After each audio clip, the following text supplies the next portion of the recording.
Bien-aimés dans le Seigneur, shalom, shalom. Rhapsodie des réalités du mercredi 22 avril 2026. Et notre thème d'aujourd'hui est l'onction de Christ en vous. Pasteur Christ partage avec nous sur Actes 10, verset 38.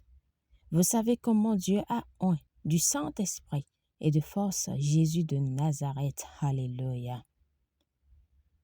Il développe en disant ceci.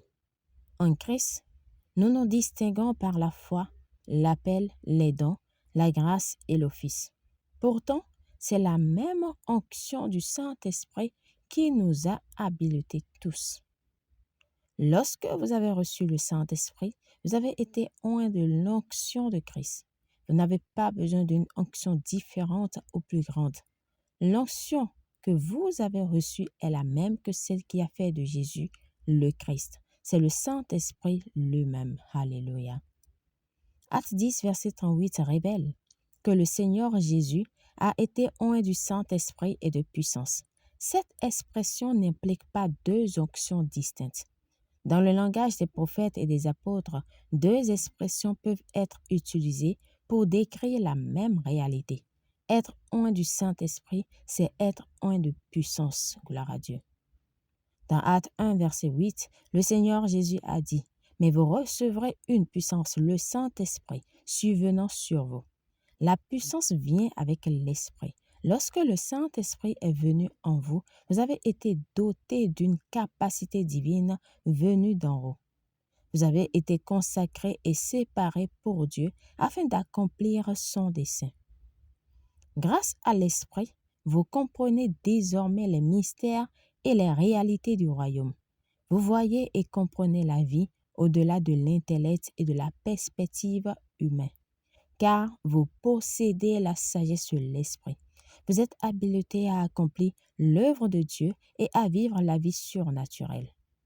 Ce même Esprit vous enseigne, vous fortifie et vous équipe pour marcher dans la gloire et la justice de Christ, accomplissant ainsi votre appel en lui.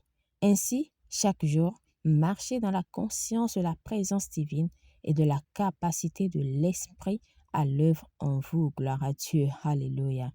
Priez. Cher Père, merci de m'avoir oint du Saint-Esprit et de puissance. Je marche dans la conscience de ta présence et de ta capacité en moi. Je suis habilité à accomplir mon appel et à fonctionner dans la plénitude de ta grâce, produisant des résultats qui t'apportent la gloire. Au nom de Jésus, Amen. Pour une étude approfondie, nous lisons Actes 1, verset 8, Luc 24, verset 49, 1 Jean 2, verset 27. Nous aimerions à présent vous donner l'opportunité de recevoir le Seigneur Jésus-Christ comme votre Seigneur et Sauveur. Cela voudra dire être né de nouveau. Donc, vous devez juste croire dans votre cœur et confesser de votre bouche la Seigneurie de Jésus-Christ. Alors, si vous croyez déjà en Jésus, en l'œuvre de la croix, faites cette prière de tout votre cœur et de manière à vous entendre. Dites, « Ô Seigneur Dieu, je crois de tout mon cœur en Jésus-Christ, Fils du Dieu vivant. Je crois qu'il est mort pour moi et que Dieu l'a ressuscité des morts. Je crois qu'il est vivant aujourd'hui. Je confesse de ma bouche que Jésus-Christ est le Seigneur de ma vie à partir d'aujourd'hui. Par lui et en son nom, j'ai la vie éternelle. Je suis né de nouveau. Merci Seigneur d'avoir sauvé mon âme. Je suis désormais un enfant de Dieu. Alléluia. Félicitations si vous avez fait cette prière.